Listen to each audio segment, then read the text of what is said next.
because I know what happens, Misha, if I try to ask you a question. I know who so. you are. He lies a lot. Do you want to come stand very close to me? It's like Cupid. No. Now you've heard Anybody else you want to come and stand real close to? Aww. Should I say yes? Kayla? Yes. Yes, hi Kayla. Hey. Hi, Misha. Kayla normally dresses as Castiel at Supernatural conventions, and she has a wig on, a little Castiel wig, and a tie and stubble, and looks very square and boyish in her trench coat. Not so much now. Why don't you come here for just 1 second? I was like, I know your face, but I don't know who the fuck you are. Good. Smart. Very smart. Look at That doesn't look anything like Castiel. Thank God. And now we have to go back because she can't ask the question. Okay. Oh. You're getting attitude. Yeah, you are. Boy. You're in trouble, buddy. yeah. Well, that was a lovely question. you Yes, asked. thank you for that Hang question. on, we're getting Thank the you. Sit question. down. Thank They you. had to go back for it. Oh, let me get that. Pardon me? I'm past the point. They're yelling at me. Okay, so sorry, what was the question? All right. Have you ever played any pranks on set? And if not, what would you do? You know what? Jared's kind of got that covered.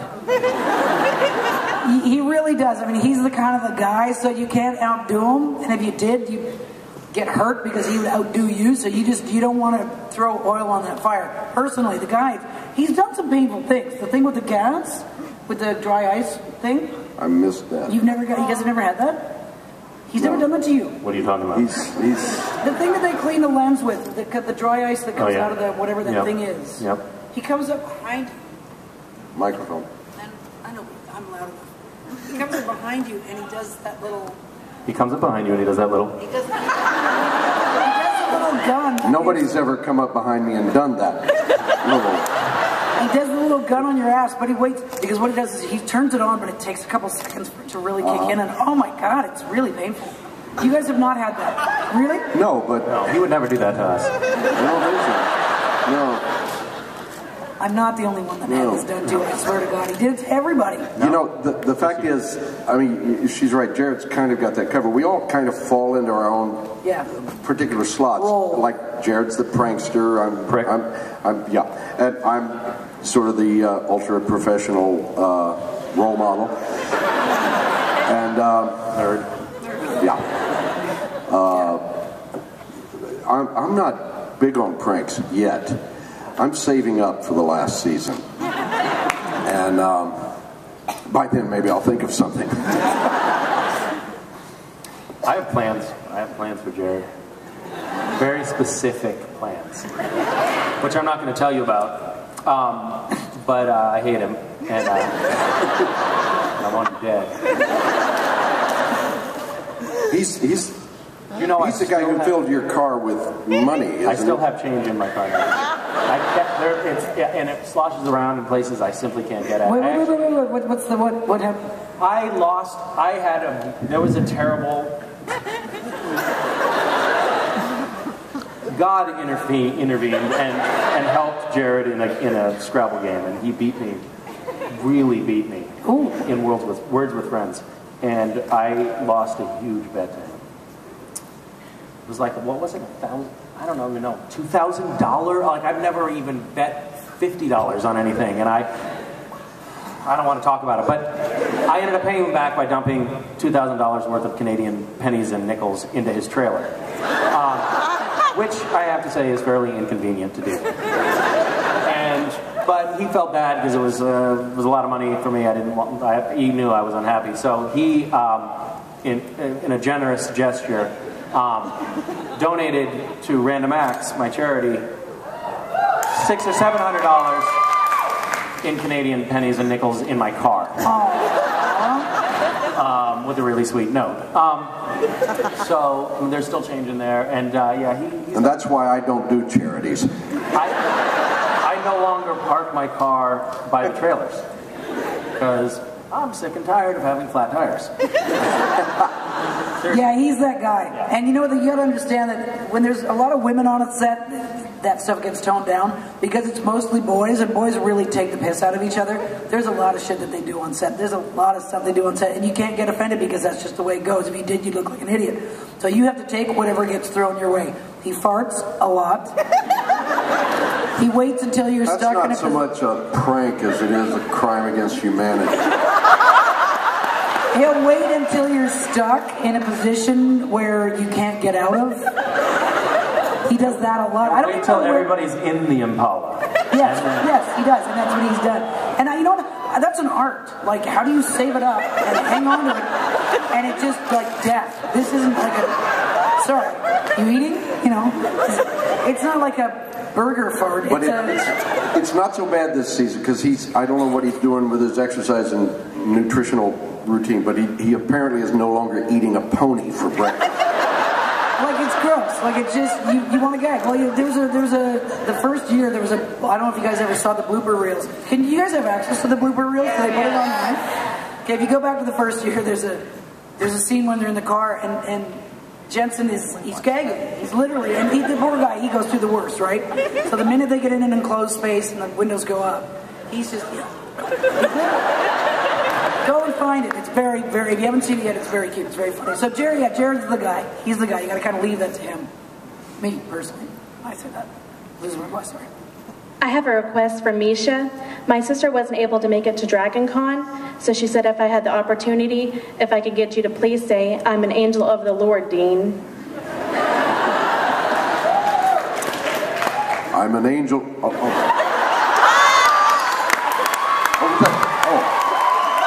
That's for me? Okay. Never mind. I hope that satisfies her. Thanks, Mish. We can wait if you'd like to do it. Oh no, I'm actually, I'm not a dancing monkey, so. Oh, wait a minute, did that disappoint you? Not too bad. Now do you think I'm a dick? Thank you. I'm an angel of the Lord, Dean. Thank you.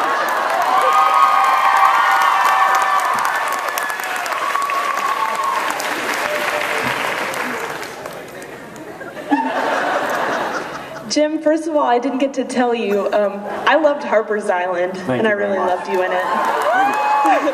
Thank you. And music is really important on the show, and I was just wondering if you guys could pick your character's theme song, what would you pick? That's a good one. That is a good one. That was a good one.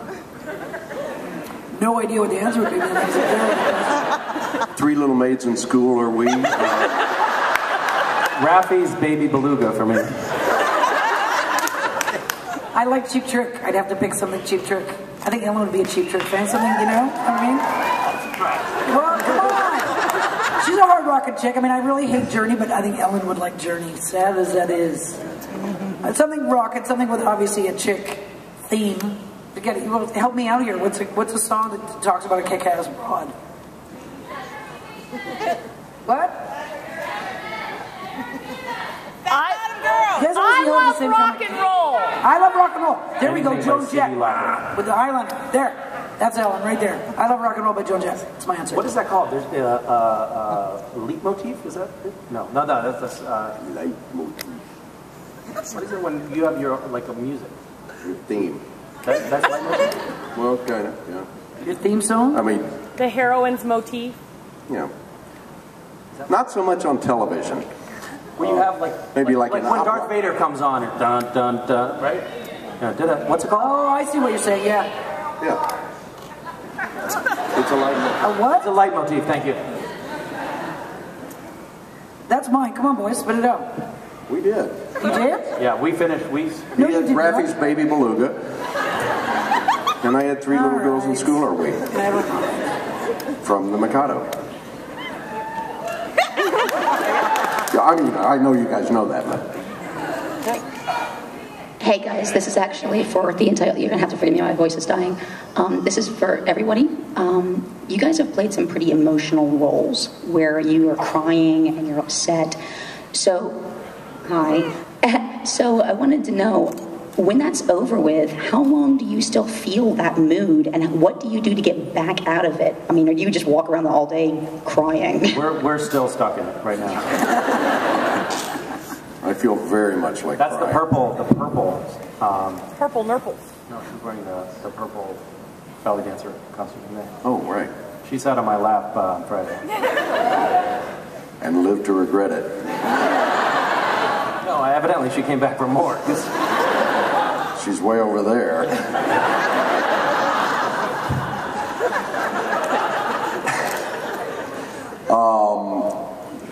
You know, for one thing, every actor works differently, I think. Some people get really, really, really into whatever moment they're playing, and it takes them a long time to get into it and a long time to get out of it. I'm less inclined to go that way. I tend to kind of flip the switch on and off when it's time, and sometimes when it's not time. You mean phone it in? Phone it in. I was trying to think of the phrase.